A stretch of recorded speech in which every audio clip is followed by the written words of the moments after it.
Hi everyone, I am Sunil. I welcome you to one of the interesting tests today. And if you are preparing for any government exams, so mostly these questions are asked, or fill in the blanks like this are usually asked in so many examinations. So this one was asked in 2013 for CGL.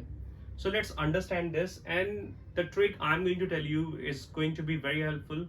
Else you can check your knowledge whether you know the answers or not. So whenever you take examinations or whenever you come across these questions, so how you can save your time and how these options can be easy for you, always go for answer elimination, means option elimination trick.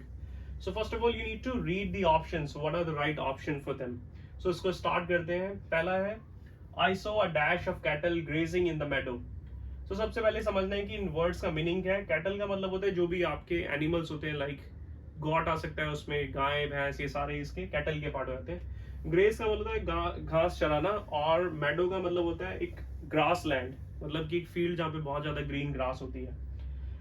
और जो ये option दे रखे हैं इसमें bunch, litre, group और heard, ये part है collective noun का. कलेक्टिव नाउन पार्ट होता है काउंटेबल नाउन का, जहां पर आप चीजों को नंबर्स में ना बता के ग्रुप में बता देते हैं या एक कलेक्शन में बताते हैं, तो उसके लिए यूज करते हैं कलेक्टिव नाउन. सो बहुत सारी कलेक्टिव नाउन है और हर एक कलेक्टिव नाउन के लिए स्पेसिफिक यूज दिया हुआ है. बंच यूज कर लेते हैं हम लोगों के लिए भी, और इसको हम कीज वगैरह के लिए यूज कर सकते हैं. अगर आप बोलना चाहते हैं आई हैव 7 कीज, सो उसके नंबर ना बता के कलेक्टिवली बता सकते हैं उसको I have a bunch of keys. Same है लिटर, ग्रुप और हर्ड. सो हर्ड इसका राइट आंसर है. मैं आपको एक्सप्लेन कर देता हूँ क्यों. जो एनिमल्स की ग्रुप के लिए यूज करना होता है मोस्टली हर्ड, सो यही एनिमल का भी ग्रुप है. आंसर हो जाएगा I saw a herd of cattle grazing in the meadow. अब मैं बताने वाला हूँ कि ये बाकी क्यों नहीं आएंगे. बंच मैंने बता दिया कीज के लिए यूज करते हैं, लिटर यूज करते हैं किटन्स और पपीज के लिए, मतलब कि कैट और डॉग्स के बच्चों के लिए. ग्रुप यूज कर सकते हैं ह्यूमन बींग्स के लिए. सो ऑप्शन क्या बच गया आपके, हर्ड रह गया, तो हर्ड इसका राइट आंसर हो गया. नेक्स्ट वन है our flight was dash from Jaipur to Agra airport. तो भी ऑप्शन समझते हैं. Diverted, deflected, reverted and shifted.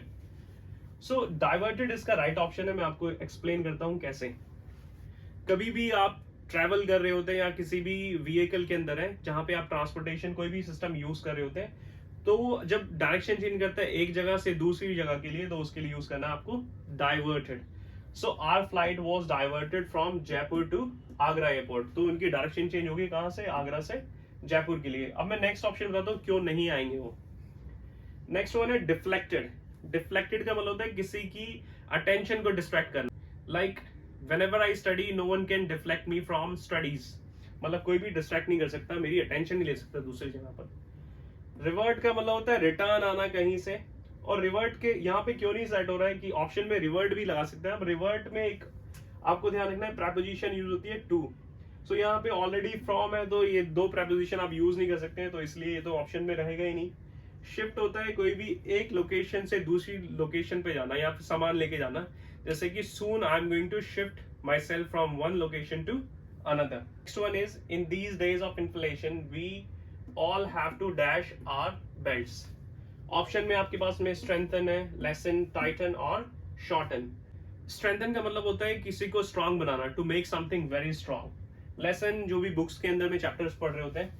Tighten to make something very tight and shorten to decrease something, the size of something.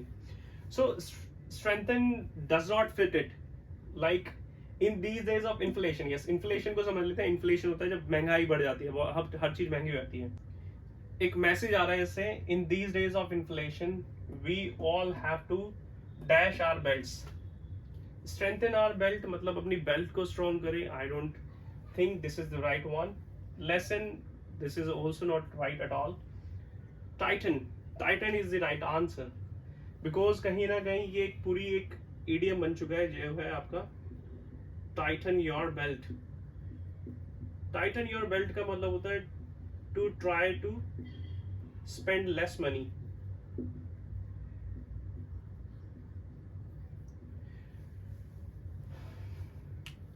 Tight your belts का मतलब होता है कोशिश करना कि पैसे कम खर्च करना. तो इसीलिए कहीं ना कहीं उसके लिए कंप्लीटली सुटेबल है. जैसे कि आप इसको देख सकते हैं, इन्फ्लेशन के टाइम पे हमें क्या करना चाहिए, कोशिश करनी चाहिए कि पैसे हम खर्च करें जो यूजुअली हम खर्च कर रहे होते हैं. नेक्स्ट है आपका ही made a powerful dash in the region and people we would make, good leader in the good leader in the days to come. So आपको ये ध्यान रखना है, ये ऑलरेडी एडजेक्टिव है. सो एडजेक्टिव को समझने के कुछ कीवर्ड्स देख लो. फुल जहां पे और जहां पे एबल, तो इन दो को ध्यान रखना है. जहां पर एबल और फुल किसी वर्ड के साथ में एंड होता है तो कहीं ना कहीं पार्ट होते हैं एडजेक्टिव के, और या फिर लेस भी इसका ही पार्ट है. अगर लेस भी कहीं देखे तो वो भी एडजेक्टिव है. अगर सेंटेंस में एडजेक्टिव आ गया है तो अब आपको चाहिए नाउन एक. इससे शुरू करते हैं. ये ऑलरेडी एडजेक्टिव है तो ये तो ऑप्शन से पहले ही हट गया. इंटरेस्ट नाउन है, मार्क्ड ऑलरेडी एडजेक्टिव है, और ये भी नाउन है आपका. तो ये दो ऑप्शन तो पहले ही हट गए. बट इसका मीनिंग समझाता हूं मैं. डिस्कर्सिव का मतलब होता है डिस्कस करना आइडियाज को. Interest when you show your interest in something. Marked means noticeable, जिसको हम नोटिस कर सकें, और ये ऑलरेडी मैंने बताया नहीं यूज होगा. Impression is the right answer for this. मैं आपको बता सकता हूँ इंटरेस्ट में कोई एक sense, it is not going to give you any correct sense. तो सेंस नहीं आएगा. इंप्रेशन में है जैसे आप ज्यादातर बोलते हैं I want to leave a good impression और I want to make a good impression. So वही सेंस है यहाँ पर. He made a powerful impression. So next one है the father dash the throne for his son. Throne का मतलब होता है राजगद्दी. सो इससे सेंस आ रहा है कि फादर ने कहीं ना कहीं राजगद्दी मैनेज कर ली है या फिर छोड़ दी है अपने लड़के के लिए, या फिर कहीं से उसने उसको उस राजगद्दी पे बिठा दिया है. सो ऑप्शन से समझते हैं. रेलिस्ड, रिवाइव्ड, रिलिंक्विस्ड और रिवर्टेड. रिवर्टेड तो ऑप्शन से पहले ही हट जाएगा. रिवर्टेड का मतलब रिटर्न बैक. इससे कोई मैसेज ही नहीं आ रहा है कि रिटर्न बैक हो जाए वो राजगद्दी पे. रेलिस्ड का मतलब होता है एंजॉय करना. सो इसको भी हटा देंगे, कोई एंजॉय का सेंस नहीं है इसमें. रिवाइव्ड का मतलब होता है कोई भी चीज वापस यूज में लेना जो बहुत टाइम से नहीं यूज हुई है, या फिर उसको रिकवर के सेंस में भी यूज कर सकते हैं. सो ये सारी नहीं है ऑप्शन में. ये क्या रह गया? This is the right option. और रिलिंक्विस्ड का मतलब होता है गिव अप करना, स्पेशली आपकी पावर या पोजीशन को. सो फादर ने क्या किया है? अपने सन को वो राजगद्दी दे दी है. लास्ट वन है आपका we offer dash to all who ask. So let's understand this with options too. जो ये वाला काउंसिल है, इस काउंसिल का मतलब होता है ऑर्गेनाइजेशन. किसी कंपनी की बात कर रहे होते हैं. सो हम कोई कंपनी तो ऑफर करते नहीं है उन लोगों को जो पूछते हैं, तो कंपनी तो आएगा ही नहीं है, तो काउंसिल हट गया यहाँ पर. ये इसका राइट आंसर है. मैं बताता हूँ कैसे. इस काउंसिल का मतलब होता है एडवाइस. सो हम क्या कर रहे होते हैं? एडवाइस ऑफर कर रहे होते हैं जो भी हमारे से पूछता है. इस वाले का मतलब होता है काउंसलर, मतलब कि एडवाइजर. सो कहीं ना कहीं यहाँ एडवाइजर नहीं प्रोवाइड कर रहे हैं, यहाँ पर एडवाइस प्रोवाइड कर रहे हैं. और ये काउंसलर का मतलब होता है कि मेंबर ऑफ काउंसिल, मतलब ऑर्गेनाइजेशन का मेंबर. तो इसलिए तो ये ऑप्शन में बिल्कुल भी नहीं आएगा. ऑप्शन इसका ये है. So that's it. Thanks for watching this video. If you are new to this channel, so please subscribe to this channel, like this channel and share this channel with your friends so that you can have the access to the coming videos. Until then, enjoy your life. Thank you.